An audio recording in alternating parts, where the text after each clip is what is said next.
O método científico é um conjunto de regras que devem ser respeitadas para se produzir o conhecimento. Isso não significa que o método científico é um manual de instruções escrito há séculos e ignora avanços intelectuais para se adequar. No vídeo de hoje eu vou falar para vocês um pouco sobre a diferença entre opinião e fato.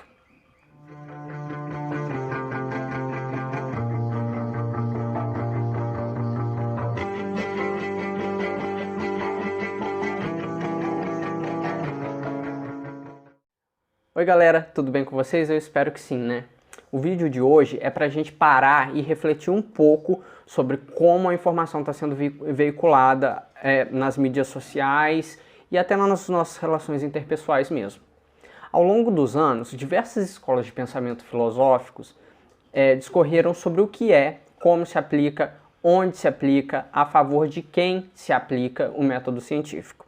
O que produziu uma diversidade de metodologias que permite a escolha daquele método que melhor se aplica a um determinado tipo de pesquisa. A metodologia usada para gerar conhecimento em biologia pode não ser adequada para produzir conhecimento em sociologia, por exemplo. Mas só isso já daria assunto para outro vídeo, mas vamos continuar no raciocínio aqui. A evolução humana gerou seres com alta capacidade intelectual.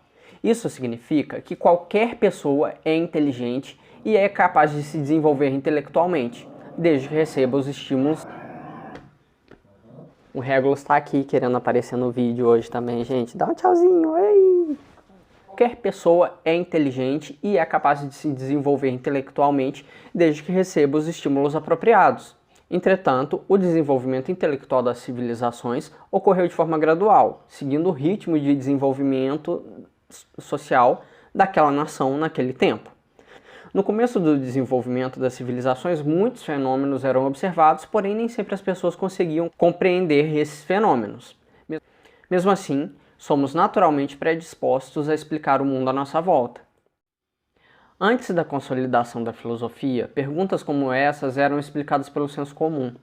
Essas explicações fictícias, geradas por pensamentos sem análise crítica, é o que conhecemos como mito. Os mitos são então incorporados por instituições que passam a usá-lo como instrumento de coerção e dominação, e estipulando práticas e comportamentos, ou seja, rituais. O rito é o mito em ação. A filosofia então aponta quais as direções devemos tomar para separar o que é mito, o que é senso comum e o que é conhecimento real, para entender quais são os ritos que algumas vezes nem sabemos que praticamos. Então, quando você for formar uma opinião sobre um assunto, procure informações de fontes confiáveis. Só assim você deixa de propagar mitos que atrapalham e muito o desenvolvimento social de um povo. De forma simplificada, o método científico é dividido em etapas. A primeira delas é a observação. A ciência não é estática nem imutável.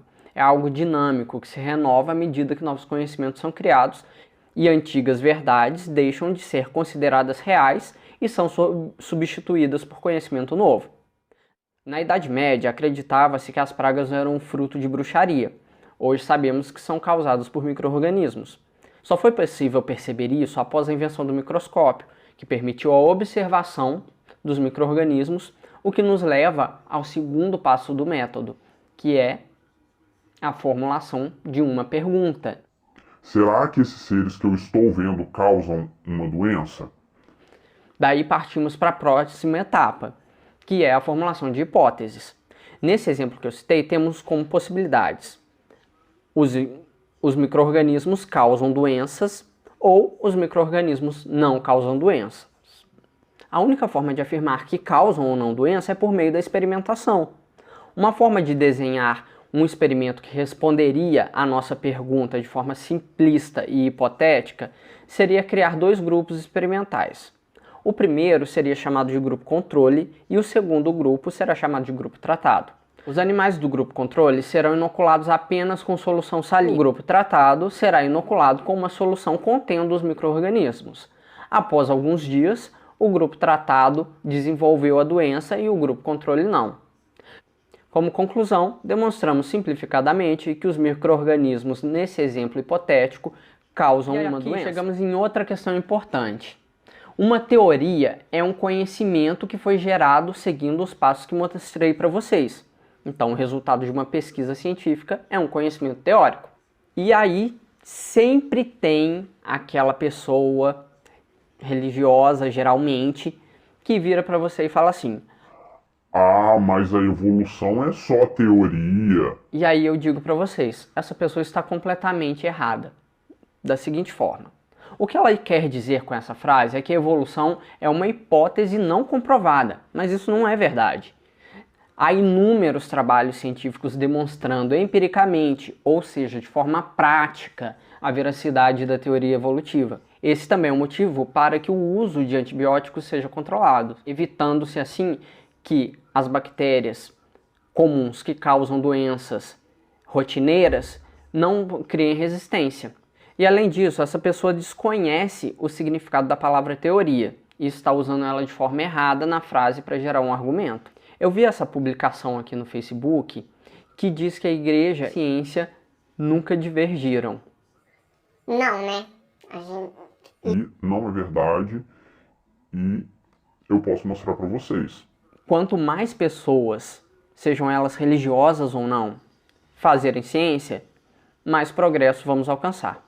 A questão é que não se pode apagar a história. Acontece que estamos vivendo um momento em que o revisionismo histórico foi normalizado, virou rotina.